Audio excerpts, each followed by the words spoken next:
Hey everybody, my name is Jay, and this is Eye of a Samurai, back again with another Eye of a Samurai match that actually features me this time with a special guest Incendiate, who is the recent winner of NLBC, spoiler alert. Incendiate, say hi. Hi. Thank you for doing it exactly the same way that I had hoped you would. We are going to be going over a match that he and I were involved in grand finals. I was coming from losers. Enders J had knocked me into losers. I was able to battle back in order to get to grand finals. I think Incendiate, I mean, correct me if I'm wrong, I don't know if I was following your matches too closely for the rest of the night, but you didn't seem to have much of a challenge with anybody else. Did Enders give you any trouble? I didn't lose a single game. Okay, so there you go. Entire tournament. Yeah. But yeah, so this is, and you played Geralt the whole way.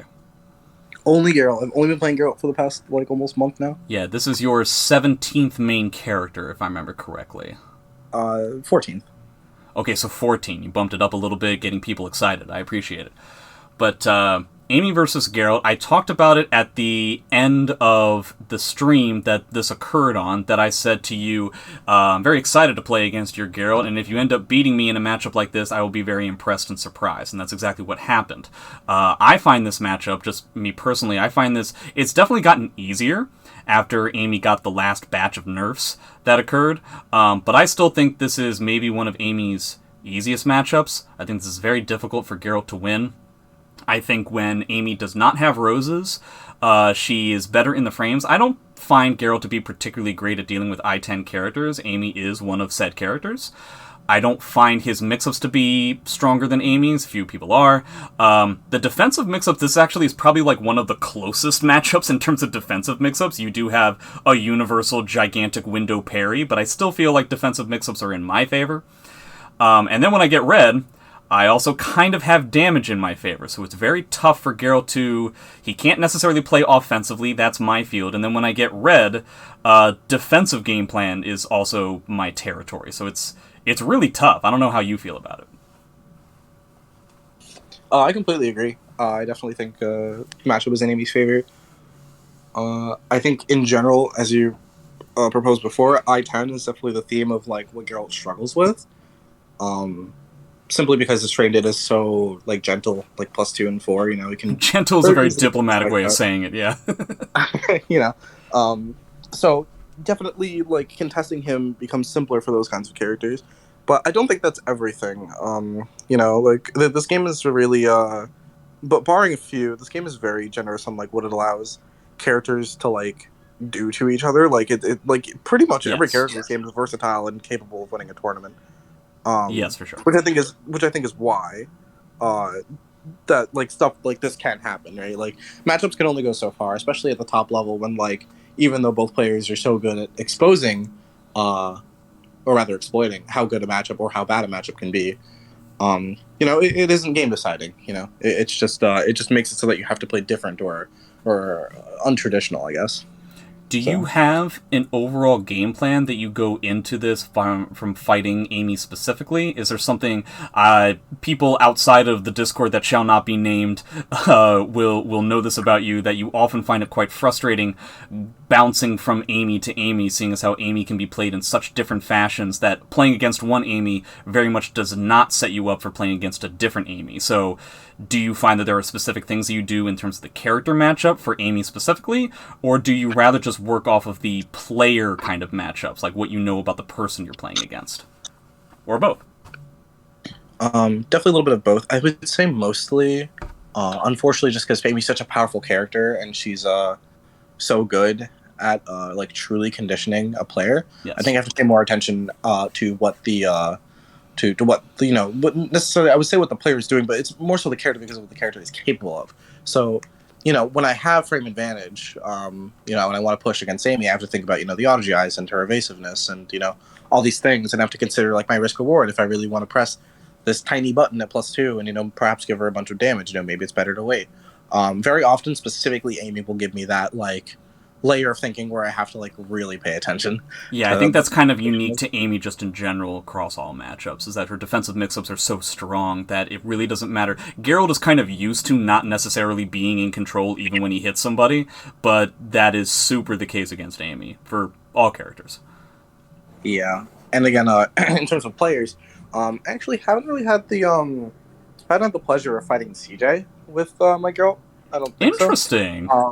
But playing against you and Nathan, I think the approach it was similar, but you guys play very different. I think that the way I had to deal with it was similar only because there was only so much Geralt can do, right? Yeah. From my perspective, it's more so what you're doing and how I respond to it, not so much like what I can force on you, right? So it's so funny to me when people say that Linkors and I play so differently, because like when I see it, really the only difference I see is that his Amy has reactions and mine doesn't. Like, that's the only difference I see, where it's just like, boy, when Nathan is able to duck a grab, he gets 4BB, he gets CE, he gets all kinds of stuff. When Jay ducks a grab, he just waddles around for a little while and then tries to go for another mix. I wish that I could do that, but unfortunately I can't. Also, what's up with the fact that Henry Sen is unable to spell your name? It seems weird. It's been like 3.5 years. Yeah, I mean, he spelled it correctly here. Like, that is the correct spelling within the stream that it has on like the title, but he never spells it correctly in Challenge. So what I think it is, because what Henry said afterward to the tweet in response when I said that, is he said Mike is actually in charge of the challenge on his laptop in the front. So Mike is the one actually calling my name so much. I only accused Henry because he's actually the creator of the Incendiate meme. He actually is the person who relentlessly pronounced my tagging correctly all the time. First. He finally got it. It's just that he's easy to point the finger at. Well, yeah, the person in charge is always the person who gets blamed for everything and who should be rewarded with the spoils of victory when they do something correct, even if it was one of their underlings, so to speak. But that is funny. I guess at that point, you should just go to Mike and say, hey, I've actually changed my gamer tag a little bit. It's spelled like this, and you just give him the proper spelling of the name, like on a piece of paper. I'm not super bothered by it. If it's close enough, people know who it is. Yeah, you are a Zoomer too, so I'm not even sure if you know how to write down on a piece of paper. It's not really in your lexicon. So I used to carry a pencil everywhere. Oh my god, I totally forgot about that. That's right. I totally forgot that used to be a thing that you used to do. What happened with that? Why did you stop doing that? I wanted to... Because everybody thought it was silly and you got constantly made fun of?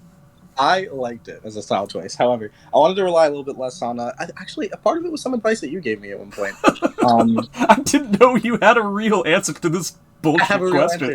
Everybody in chat, this was very much not a question that I was trying to throw up to him that he was going to hit out of the park, but apparently that's what's about to happen. I had a response. Sure. Well, basically, I wanted to just rely less on because the theme of the pencil was that it was lucky, right? Oh, okay. I wanted to because there were times where I would forget the pencil at tournaments and it would affect my play.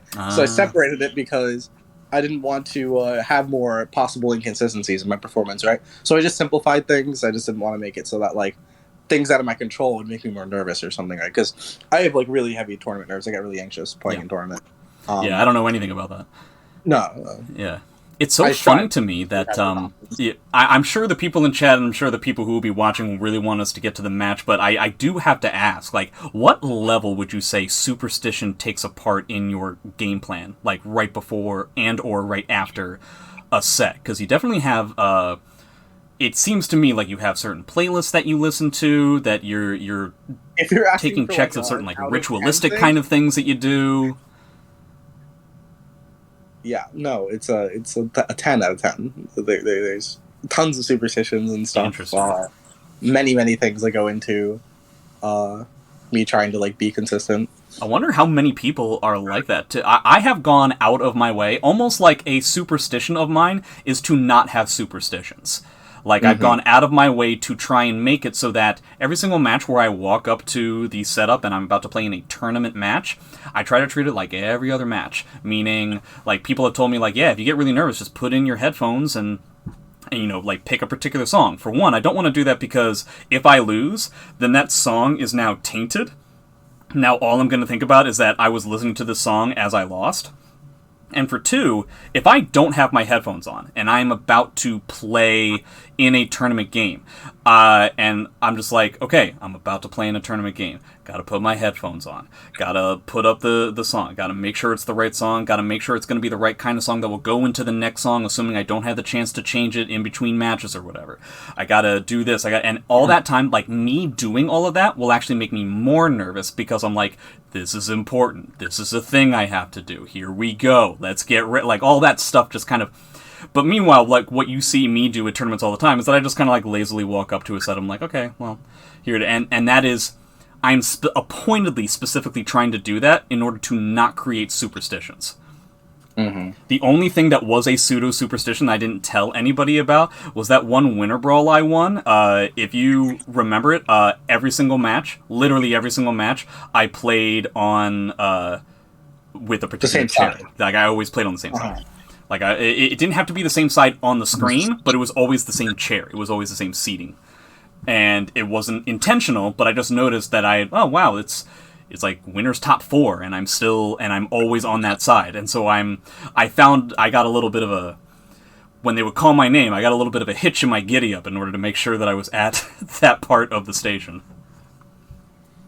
We actually at NLBC yesterday, I don't know if you were there or if I pointed out to you, but there was a moment where on 2P side, on the stream setup, that 2P had a 12 win streak. Everyone on 1P had not won a single game. Oh, I think I saw 9. I didn't see 12. That's funny. It was some big win streak. But I remember, I think I said it to you. Yes. And then you said, oh, is that 2P? And I said, yeah. And you said, well, I guess I have to sit on 1P, because the guy at 2P was already sitting down, right? Yeah. I think that was you. So you sat down on 1P, and I don't know if you noticed what happened, but you flipped it completely right after you played, and then this after that, I looked back, and it was like 5-0 on 1P after the score got reset when they went back to main menu. Ladies and gentlemen, this is an exemplification of how much of a trend setter I am.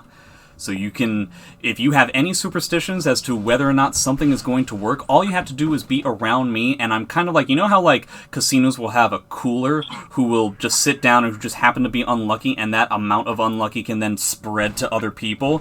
Mine is just the ability to break rituals, superstitions. Black cats walk past me all the time, just on my way to the mirror factory where I shatter all of them underneath ladders.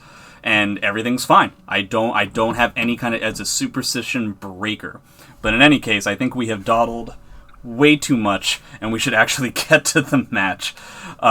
This is Amy being played by me on the left side versus Incendiate playing Geralt on the right side. The last time I played this match was against Linkors back in the end of Season 1, where I think the matchup has gotten better, but a little bit harder. We're playing on as about of a neutral stage as possible, and yeah, let's get into it. So, again, Incendiate, you can just let me know if there's anything you want to talk about, if you want to have the video paused, if you want to go back to something or anything like that, just let me know.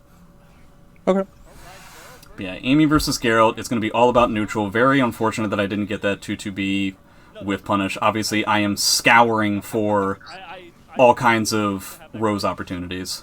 Yeah, very early on, I feel like kind of like missing those things are really common. Like, everyone just kind of messes up those like really fast punishes you have to get, like, because someone whiffed like 2 seconds into the first round, you know?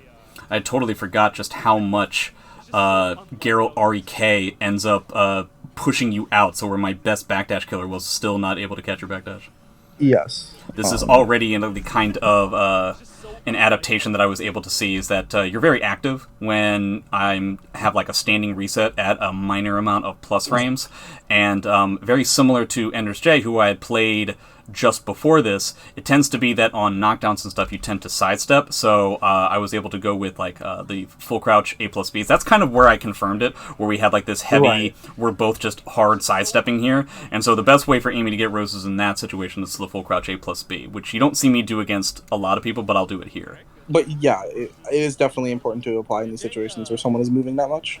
Now, we should probably go back, because this is a conversation we had after the set, about Geralt 3B, where I end up blocking it, but I don't end up punishing it, despite the fact that it's minus 14. Minus 12, you're a little bit more interested in dropping it for something else, and I still feel, and I think we disagree on this, I still feel that when I don't have roses, using that minus 14 to potentially go up and try to get my third or fourth rose is actually going to be better than just like a typical BA, but you feel like I can use that frame advantage for something else afterwards?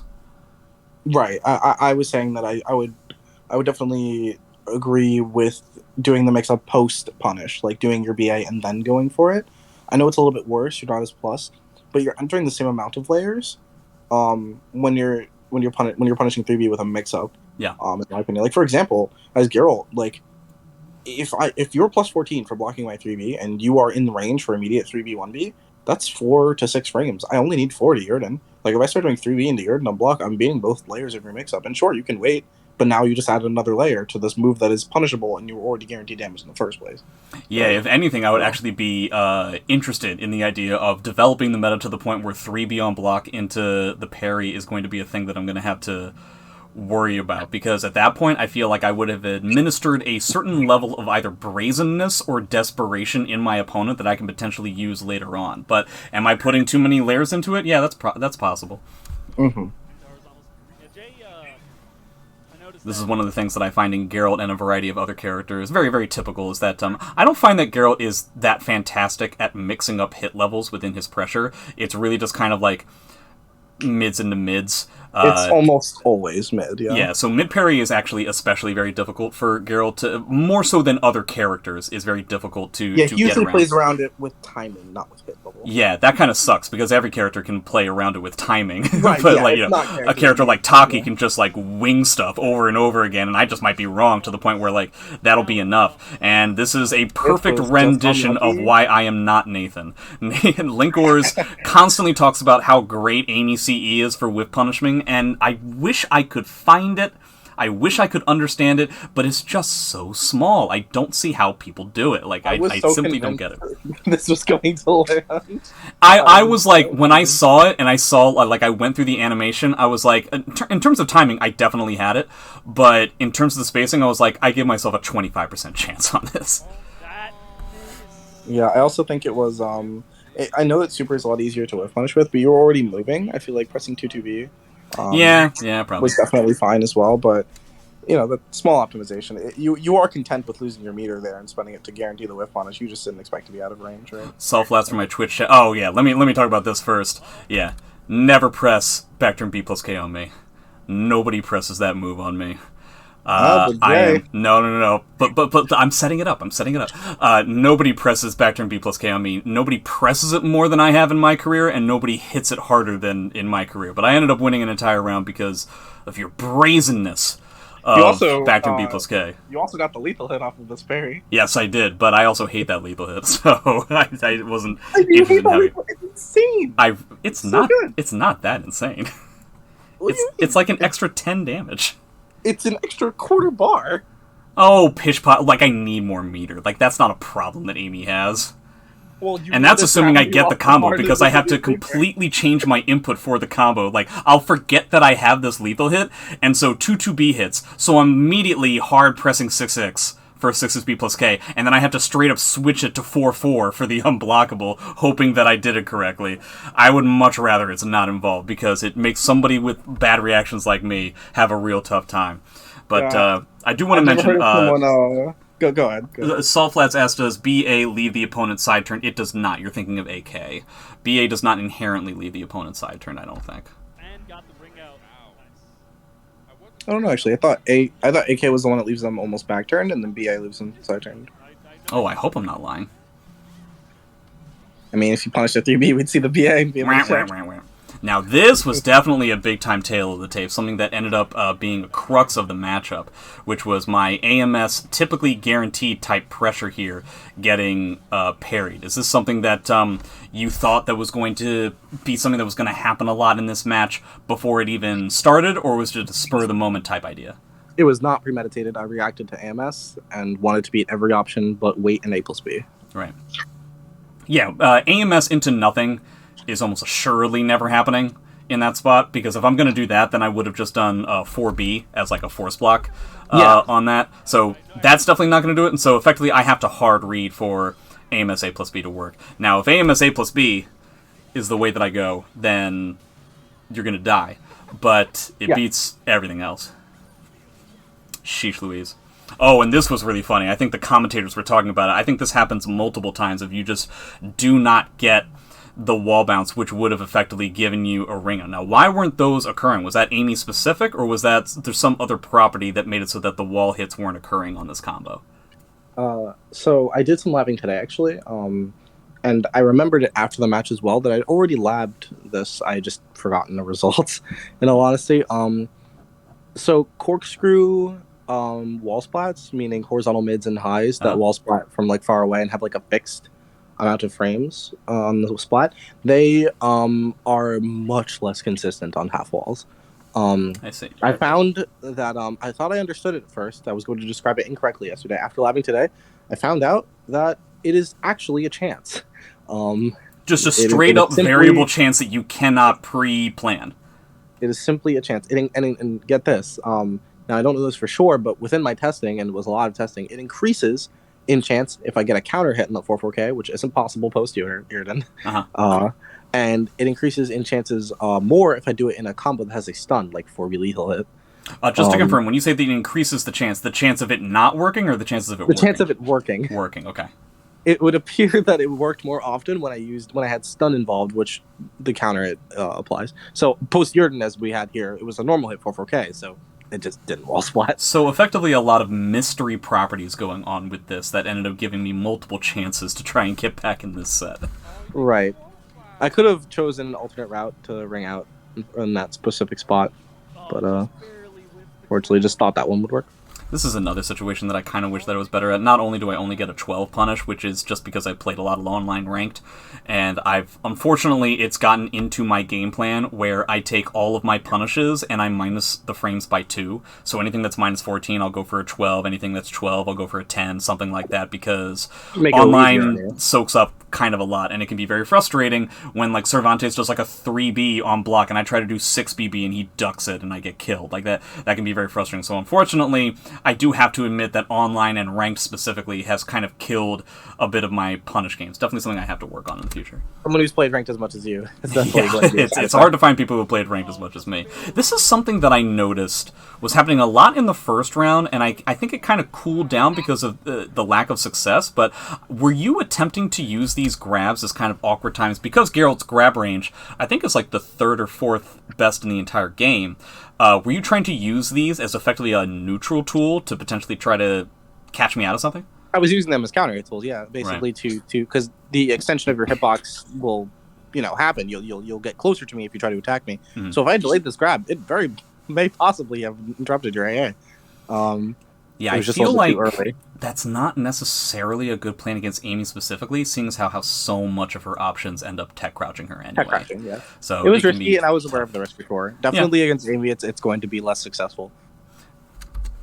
But I feel like I needed to make proactive plays like that to de-incentivize certain things. This is when I can definitely tell I'm starting to get to see. Now that was definitely bad not to punish the 3B there. That's not even a matter of suggestion, I don't think. So this is definitely something. I'm glad we ended up doing this. I ended up going back the first time simply because I'm noticing now. This is when I noticed in game that you were specifically moving around my mid parries with the timing, which is to be expected. I got pretty successful on them pretty quickly and got all my roses pretty quickly. So this is a very typical thing that people start countering as the match goes on. So this is when I marked, like, okay, now I'm going to be dealing with somebody that's going to go around my mid parries with timing stuff. And if you're going with timing stuff, now I can mash more often. But the other thing that I paused for this for is because, I'm not punishing this 3B, like, at all anymore. Like, yes, I get the correct mix, but, like, it's really not the same thing. So, note to myself, I have to work on that. You'll also notice that I tend to try and... Okay, that was a really bad rose throw for me, but you'll also tend to note that I try to use Soul Charge in a place where your lethal hits kind of don't matter. I was going to lose on the next hit anyway, so now the bonus that you get in my Soul Charge is not as effective. Void. Yeah. This is a kind of good example as to what happened in the latest... patch that made this matchup a little bit better. 4AA on hit, and now he can actually try to challenge with 6BB. Mm-hmm. Very nice to be able to contest there.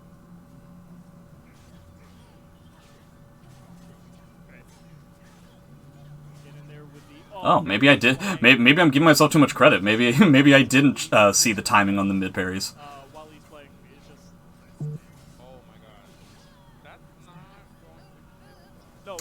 Oh, it's weird that the commentator thought that that was not going to kill. This CE very much does not do less than guts damage, which and there's very few. Also back-turned. Yeah, there's very few CEs in the game that that don't do that level of damage. But yeah, just kind of intense neutral. If I was the person who was commentating this, you can kind of tell again how much I'm worried about a potential parry coming out, which is why I'm doing like potential shadow evade stuff and stuff like that. I'm also kind of trying to mark what your option is on 6A because I didn't get to test that yet. Unfortunately, my option after 6A on block was not really all that great. So that's what ended up occurring for the end of the game. What did you feel at the end of this round? Anything in particular? No, I just feel like I played to an out that made sense to me. Because my health bar was, 3B into super killable, I figured I would start moving around and I could lose a little bit more health trying to make a defensive play with my movement. It would be okay. I'd kind of lose to the same things. And then if I noticed my health bar was getting lower because you were actually, containing my movement, I probably would have just soul charged and went for a different win condition. Yeah, I think probably if I had to play that again, this is something that happens with Amy players, in my opinion, all the time, is that you get your red and you want to go for the killing blow because it's just so frustrating having to be in a situation where you have to be right 4 or 5 times when your opponent only has to be right once. But the fact of the matter is, Amy can be right 4 or 5 times in a row without too much of a problem. Like, you can get those AAA counter hits, you can get 4A, and so I probably should have continued to play small rather than just go for the gusto on a 3B. Yeah, very much. Also, because I'm at the ring edge, my inclination to sidestep is just a little bit higher. Sure. Because I just don't want to get sent out, right? So, something to think about. Man, that's your punish. This is something that happened over and over again. Was this just something that you had... So this was not planned out, but I think every single game, the game starts with you attempting to go for a reversal edge that ends up taking out a 1B. I think that happened at the beginning of every single game. What was up with that? Geralt is only weak, in my opinion, in neutral when I can't do Igni. Right, and the only time I can't do Igni is simply round 1. So... I tried to just skip that part of it. I wanted to be powerful while you were building up red, so all of your 1Bs would get fully launched every single time. I wanted to de-incentivize as much as I could, so I was willing to take the risk on the RE. And think about it, if I'm dead wrong about the RE, how much damage are you really doing? Nothing. There's no gaming, right? Yeah, nothing. So I'm very content, with losing the guard gauge because you're Amy, you don't really break guard. Very content with taking the damage because it's just 1 rose and 40. It was really just a risk reward decision I made every round because I thought I don't really care if I'm wrong. Yeah, it's kind of unfortunate for me and bad that I think every single one of them worked brilliantly. I think they did exactly what you would hope for. And at the end of it, if you would either win the round full stop or some other there was never a point, and this was the only reversal edge you used the entire game. Every single game was just this one reversal edge. Yeah, so it's just really kind of funny how man, did they really blow up on my face, literally and figuratively.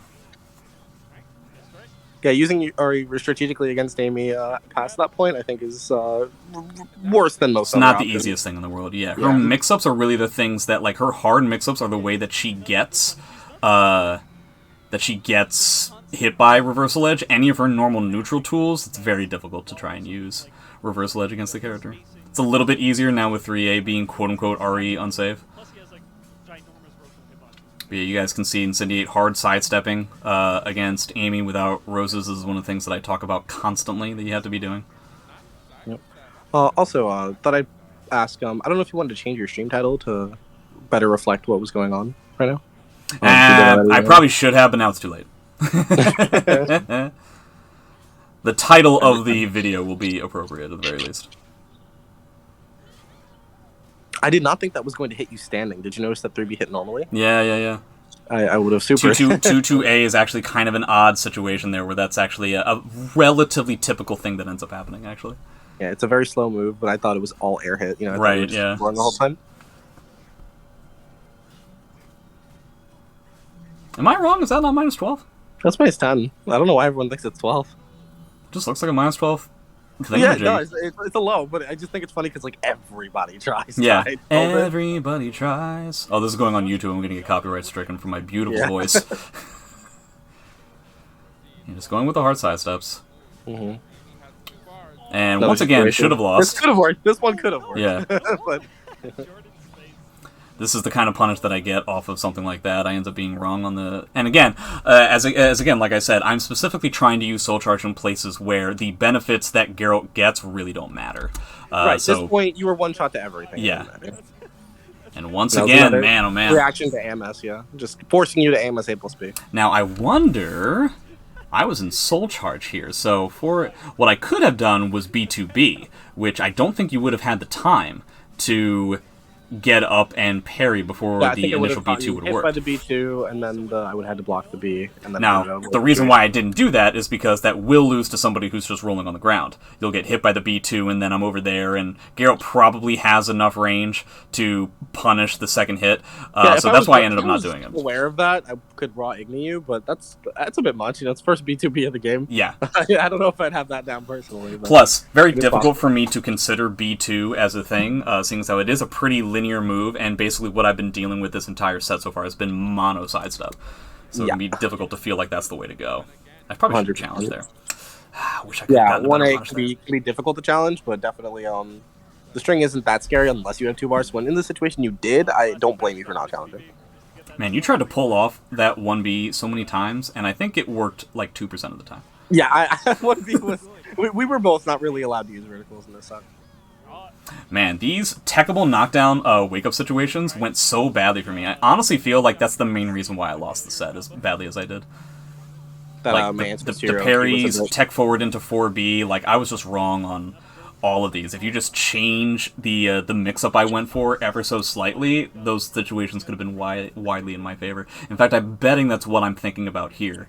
This is one of the things that I talk about doing pretty often that I wish more players would do, is that when you lose a match, just take a bit of time rather than just straight up automatically going back into the set, just to like take some time to think about what happened in the set. Man, the Aries really were all on 1Bs. Yep. Jeez. Yeah, they were all on 1Bs, and this is obviously the worst one, where I get no roses in the first round, my opponent has a full bar, and I'm obviously a round down. Rung out. Yeah. I couldn't believe the swing that created. That was not what I intended with the RE. It just happened to work. And that was really bad of me, honestly, because if you think about it, like, that's the worst thing I could have chosen to do. None of your other lethal hits were going to be that big of a deal. I don't think that you were aware you're going to get wrung out, because... No, I wasn't, but, you know, I'm not very good against reversal edge. That's the problem, is that, like, I'm just not very good against reversal edge. I like the cheeky... And this is the thing, I like the cheeky attempt at a potential ring out in this situation, because honestly, like, what's the worst that's going to happen? Like, yeah, again, it's going to be this or 2-2B, and it's nothing. Like, at most, it's going to be 40 damage. So, anybody who's having a tough time dealing with Amy, again, you really have to exploit the fact that when she doesn't have roses, what is she really getting as a reward? You need How to scary exploit is she? the fact that you can take risks. You need to take risks, and doing so, it's less risky than you think, because she doesn't have roses yet. So take those risks, make those big plays. Yeah, it is a very frustrating thing to have to... that Amy forces you to play her game. And that is true, but there are situations in which Amy's game, she's bad at versus a different character before she gets roses. So you have to make use of that. Very much so.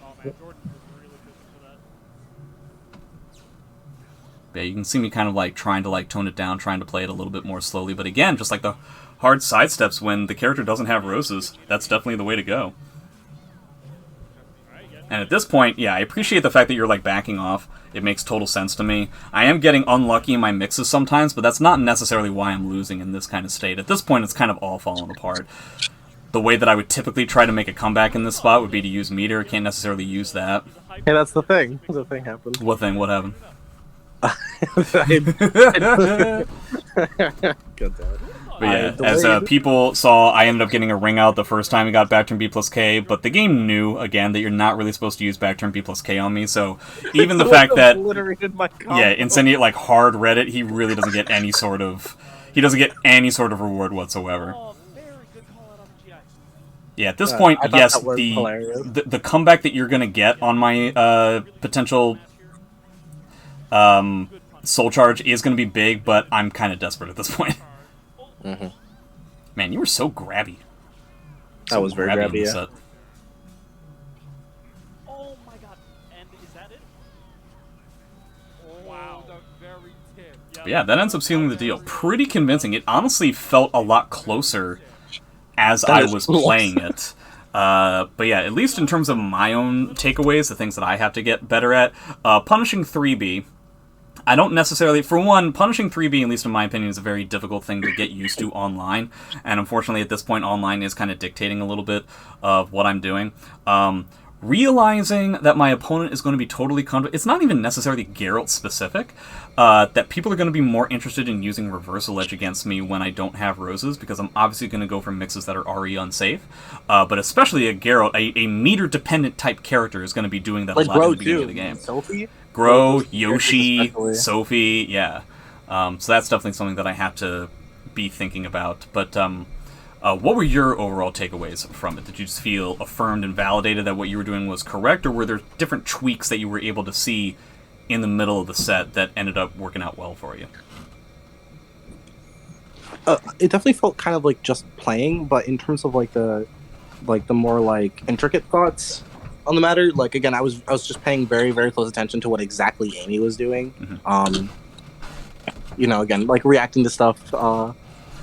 For the most part, like I wanted to create a reactionary game plan in general, but once I got my turn, I made it a point to be very active, from that point on, because I thought that would be the most difficult for you to deal with. Because I think when Amy is strongest when you begin to respect her. So I wanted to create a moment where I would play normally, and then as soon as you gain some sort of a turn, or feel like you have like an advantageous position, that I would just make it awkward for you. And I think that that's what kind of made those rounds feel close. It's because the rounds would end up being really scrappy, but you get all these arid, weird, not even convincing hits, low damage hits. You wouldn't build all your roses, and it would just make it really difficult for you to actually close it out. Right. Which Geralt is super good at dealing with, because when he has that bar, he does so much damage. He's gonna, no matter what mistake you make, that whiff is still gonna get ignied. He has a great grab game. It's always gonna be him that's able to close it out or make it harder for you to come back on him, because especially with just the chip damage too, even though it's only igni, it can be really hard to maintain that life lead against a character that is able to deal damage to you and block. So being correct can still be detrimental. So again, I very much paid attention to trying to keep the lead and trying to make it as awkward for you to finish out as possible, and I was content with losing or sacking rounds for knowledge on how you're going to build red, but also just to prevent red. It didn't happen so often as often as I thought it would, but I wanted to make sure those rounds that you were winning, that you would not get red and win. It would be one or the other. So what you're saying is that when you were dealing with a powerful character like Amy, you decided to build some level of counterplay in order to take advantage of the main weakness she has, which is her ramp mechanic. Now this is a very interesting idea, because most of the people that I encounter would rather just complain about the character and say that she should be nerfed, but you feel like the former is the way to go? Yeah, no, I think Amy's not one of the characters I think is okay, again, she's very strong, right? But she even with all these tools and stuff, again, you have to understand there is a point in the game where your character is stronger than her. Yeah. Almost no matter what character you're playing. Very few characters don't fit that bill, and if you aren't exploiting that, you aren't playing the matchup correctly. And I think that you probably just aren't giving the player enough credit, to be honest. If you just kind of think it's just all Amy. This is the only reason why I brought Incendiate onto my show, so that I could have somebody who does not have my tone of voice also say these kinds of things. And so I appreciate also, guys, I actually paid Incendiate to say these kinds of things so that people would stop mocking my character. I don't know if it'll work. I mean, again, I want to argue that she isn't super strong, and she she has everything. She has all the tools, right? And she's the best character in the game at conditioning you. But again, if you really want to hate this character, you better learn everything about her. And there's a lot of stuff you have to learn.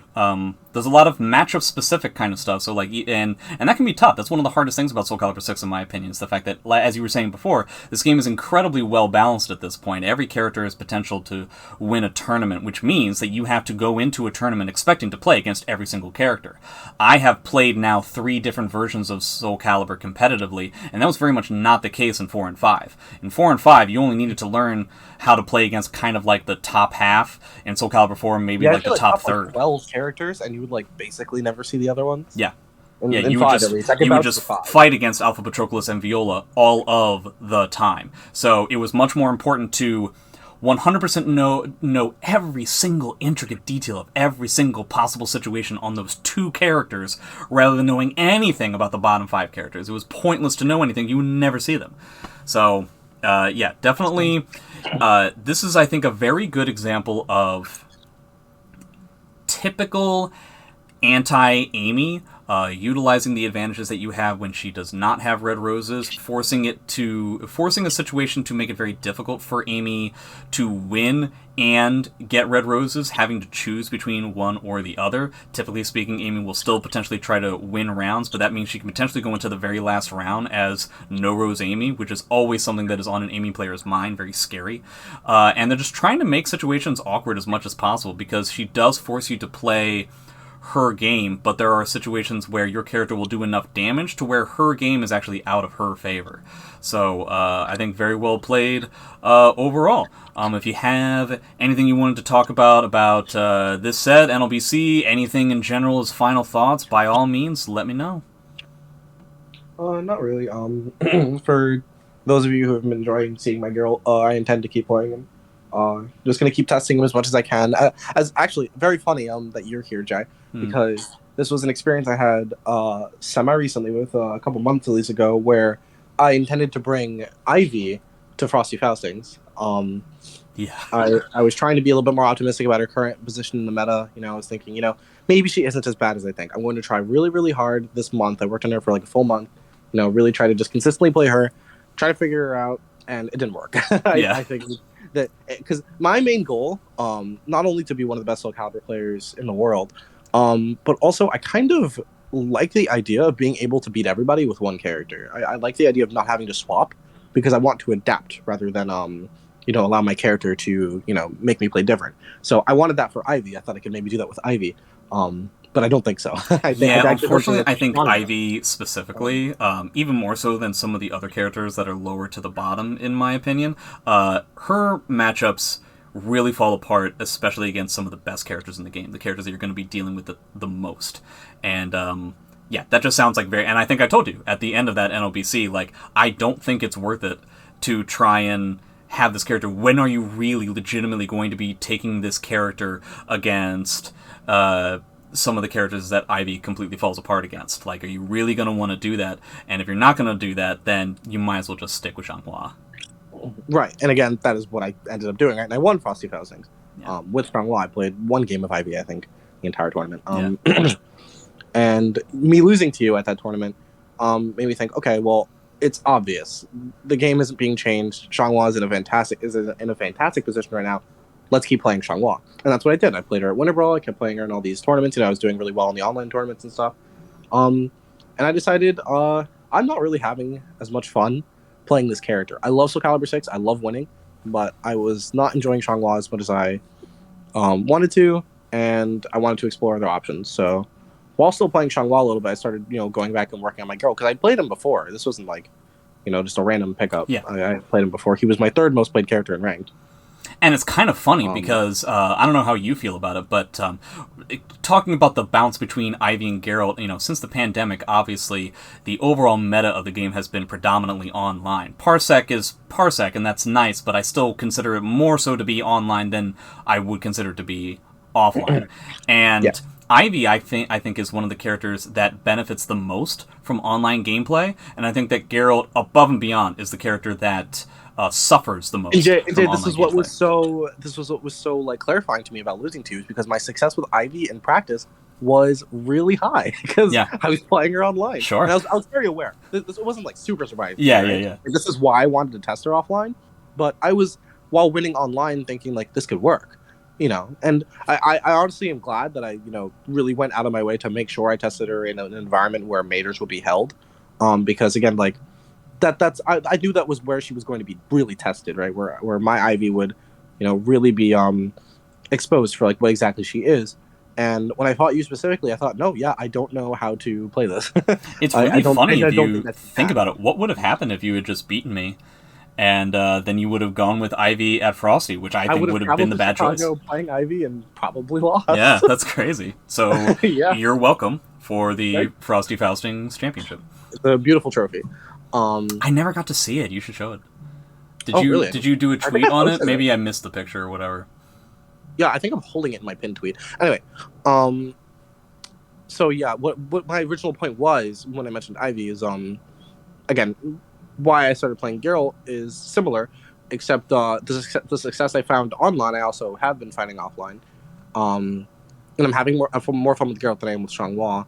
And funnily enough, my opinion on Geralt initially was he was probably about as strong as Ivy, right? Yeah. My opinion has changed. It has definitely changed. I don't think Geralt was some top 10 character, top 5 character, like No. explosive, I'm winning the game because I'm stronger type of character. But I do think a Geralt is a character that gets better with how good the player is, and how aware the player is of like situations and dealing with matchups and stuff. And I think that I can actually apply all of my in-game knowledge, which I think is vast because I play this and lab this game a lot.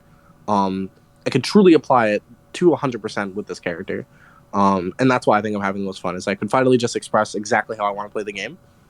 And it's been like a lot of fun since. Like I have not had this much fun, nor have I had this much success in terms of consistency with any other character in any other game ever.